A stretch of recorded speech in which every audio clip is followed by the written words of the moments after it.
we're going to do a lab where we're going to try to verify the law of conservation of momentum. And you guys know that when you write down a problem for any kind of lab experiment, you always have to write it in the form of a question. So this one, it's going to be, is the law of conservation of momentum valid for the collision of two dynamics cards? Two dynamics cards that you guys used lots last year in Physics 20. This time we're going to collide two of them together such that they stick together during the collision, and we're going to see if momentum is conserved. Now, how are we going to do that? How are we going to see if momentum is conserved? Well, let's back it up a little bit and talk about our variables. I'm not going to give you the variables in this experiment, not right now at least.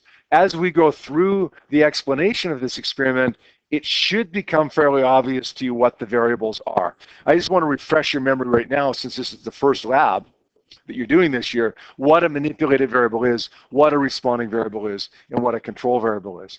A manipulated variable is a variable that you change in this experiment. From one trial to the next, you change it. And there's only going to be one of them. If we have more than one, then we're not going to know what's causing the effect that we see. So only one, ever. The responding variable is what changes in response to the manipulated variable. Whatever we do causes something. Okay, what does it cause? A change in the responding variable. There's only one of those as well, one responding variable. All our other variables, all 10,000 of our other variables are going to be our control variables, variables that we keep the same.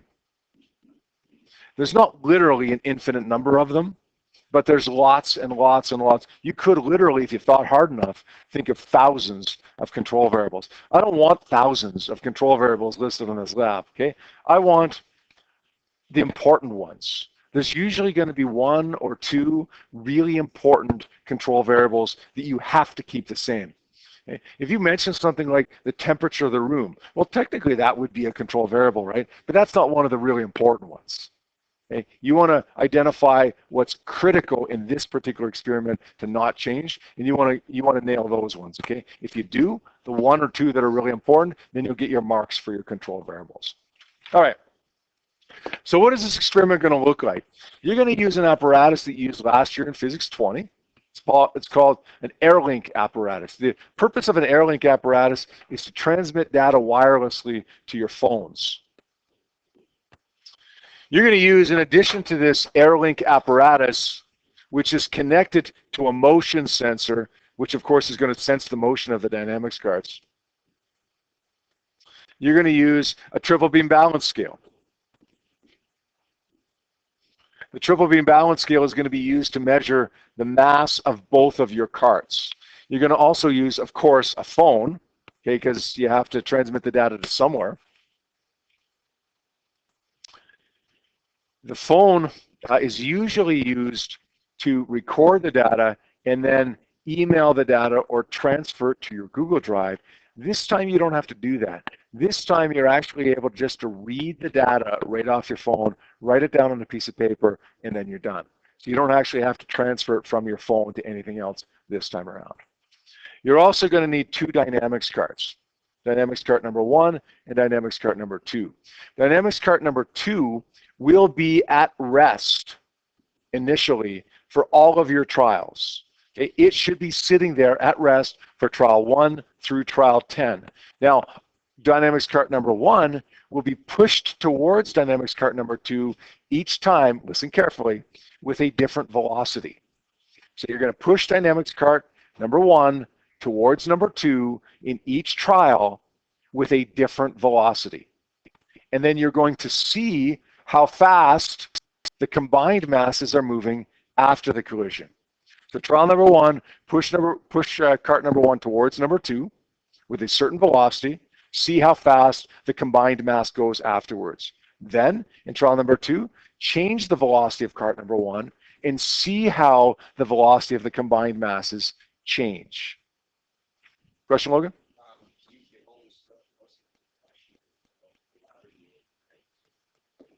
All right, now, little magnified version of the motion sensor here. I just want to draw your attention to, in most cases, this little switch should be above the little dynamics cart already, but if it's not, make sure that it is. You want to sense something that's close to you, which is the dynamics cart, so it has to be on that setting. So again, what are we going to do here? Set this all up. Make sure you have your SparkView app on your phone. Make sure that you have it connected via Bluetooth. And the instructions for that, by the way, for connecting via Bluetooth, if you don't remember how to do it from last year in Physics 20, there's these lab instruction booklets over here which have instructions for all kinds of different things, including how to set up the Bluetooth for the AirLink. And any questions on that, of course, you can ask me as you're going. So once you've got that set up, once you've got your masses of object number 1 and object 2 measured, then you're going to set number 2 at rest and just push number 1 towards it. And see how fast it moves as a result of that. Then you're going to change the velocity of cart number 1. Make it go a little bit faster towards cart number 2. See how fast it's going now. Then you're going to change the velocity of cart number 1 again. Make it go a little bit faster. See how fast cart number 1 and 2, the combined mass, is going now, and so on and so on and so on. Your data table should look like this. Your data table should have mass 1 and mass 2, of course, and then, of course, for 10 different trials, your initial velocity of cart 1 and your final velocity of both cars. How exactly do you measure these velocities, though? Okay, you know how to set this up because you've done it last year in Physics 20. You know the rough procedure of this, but how do we measure the velocity? Well, once you have this connected via Bluetooth, you should see a screen like this in your SparkView app. It should say position, velocity, acceleration. If it doesn't, then you're not connected via Bluetooth. Okay, you need to go through that process. Again, check the instruction sheet to make sure that you're doing it the right way. You want to click on velocity. That will take you to a page where you see a velocity time graph. You don't want a position time graph like we did in Physics 20. You want the velocity time graph. This is what's going to allow me to read the data straight from my iPhone and not export it anywhere. When you fire cart number 1 down towards cart number 2, it should have a certain velocity like this. Then it should collide, and then the velocity should go down because there's more mass, right? This would represent V1I, the initial velocity of cart 1. This would represent the final velocity of both cars combined. Does that make sense? The reality is your graph isn't going to look nearly as pretty as that graph. Okay, you're going to see data points all over the place. You might see something like this, and all kinds of crazy stuff going on over here as well. What you need to do is find an area just before a dip and just after a dip that are going to represent your initial and final velocity. If you don't see that, as messy as the graph might be, if you don't see that initial velocity right here just before and final velocity just after, then you need to repeat your trial. All right? So once you've got that, record VI, record VF, and then do another trial. Get a new graph with a new VI and VF, and then do another trial. Get a new VI and VF, and so on and so on and so on. Each one recording in this table. Now, if you guys have a data table, you know you're going to plot a graph, right? That's what we do with data tables, is we plot graphs. This is going to be a graph that you've never seen before. VF versus V1I. Okay, it's the second column of your table, always the second column of the table versus the first column. VF versus V1I. It's going to give you a straight line, or at least close to a straight line. Then you have to figure out what the slope of this graph means. In Physics 20, we gave you position time graphs and told you the slope was velocity. In Physics 30, you got to be able to figure out what the slope of a graph means yourself. A brand new graph that you've never seen before. I'm going to show you how to do it. I'm going to walk you through the process for this graph so that next time we see something that's novel to us, a new graph, we're able to maybe do it ourselves. Here's what you do. You always come up with an equation from the graph. And the equation for this graph or any other straight line graph will be y is equal to mx plus b. You guys recognize that? It's the equation for any straight line graph. Now what I want to do is replace the variables in this equation with the variables that are actually on my graph. So I'm going to replace y with VF because VF appears on the y-axis. What does M stand for right here? Slope, good. I'm going to write the word slope in there. The reason I don't want to keep the symbol M for slope is because I might get it mixed up with mass later on down the road. So let's just write the word slope in there. What's on the x-axis here? It's going to be V1I. And we're going to X out B, that's the y-intercept, because in this particular activity, there won't be a y-intercept, or it'll be so small that it just doesn't matter. So there you go. We just derived an equation for this particular graph. VF is equal to the slope times VI. Now what you want to do is come up with an equation either from your data sheet, or you might have to derive one. Depends upon the context. In this case, we're actually going to have to derive it. The equation from the data sheet or the derived equation has to have these variables in it.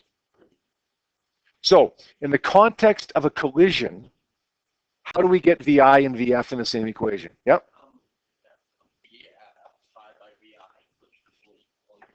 No, no.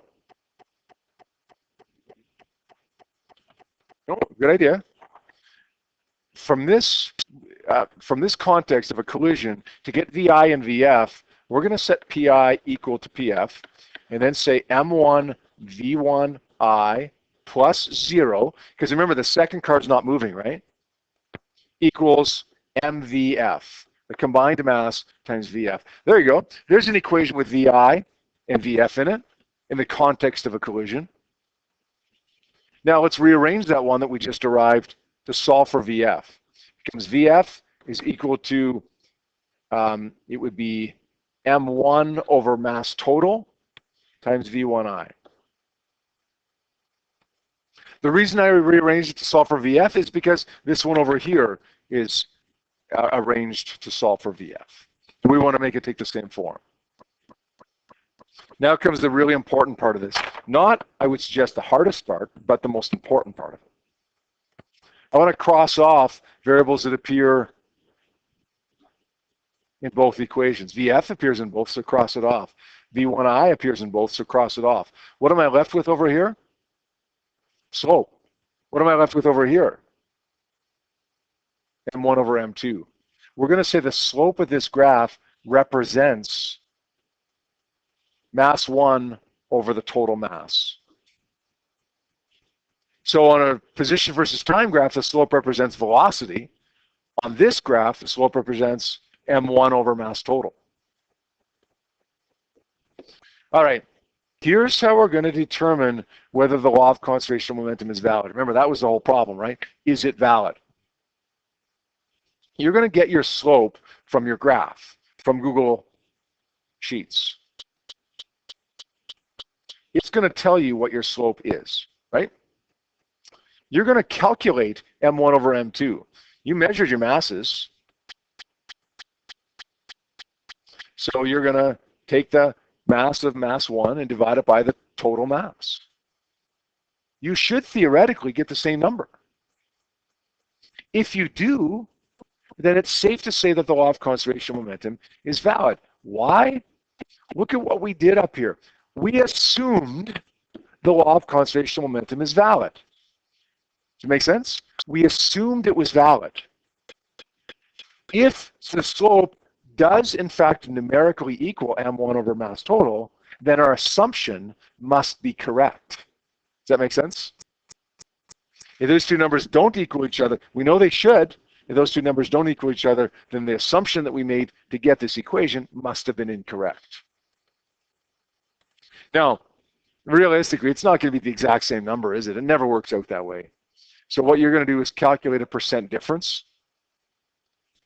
And that percent difference will tell you whether you're close enough to the same value or not. Percent difference is actual minus theoretical over theoretical times 100. The theoretical value is this. Whatever you get here is your theoretical value, and this would be your actual value, whatever you get here. So the slope minus M1 over M divided by M1 over M times 100. If your value for the percent difference is less than 10%, pretty safe to say that the law of conservation momentum holds. If it's greater than 10%, we'll say, no, we just disproved it. It's a law of conservation momentum that's been around for a few hundred years. It's wrong. We just proved it wrong. Yep. Now, the hard part of this is definitely done. Your analysis is done. You've shown whether the law of conservation momentum holds or not, right? By determining the slope, determining M1 over M, and then comparing the two using a percent difference calculation. If it's under 10, it's valid. If it's over 10, it's not valid. Then you're going to conclude something. Usually we base a conclusion on a hypothesis. We didn't have a hypothesis in this. I didn't ask you to write one. Where does the hypothesis usually come from, though? The problem. So if a hypothesis comes from the problem and the conclusion comes from a hypothesis, and we don't have a hypothesis, then our conclusion is just going to go back to our problem. So our conclusion is going to be, was it verified? Yes or no? And how do you know? Yes, the law of conservation momentum in this experiment was verified. We know this because the percent difference between blah, blah, blah was under 10%. No, it was proven incorrect. We know this because the percent difference was 37%. And then, of course, sources of error. We want, if you got really, really good ones, a couple could work. Okay, if they're just kind of good, then you're going to need 3 or 4 sources of error, and then suggestions for improvement. How could we make it better? It could be issues with your procedure, it could be issues with the materials, it could be issues with your time management, it could be issues with anything associated with the lab. Just don't say, my partner Bob wasn't very smart. Let's replace Bob with Joe. Okay, that's not a very good source of error. It may be true, but let's not use that as our source of error.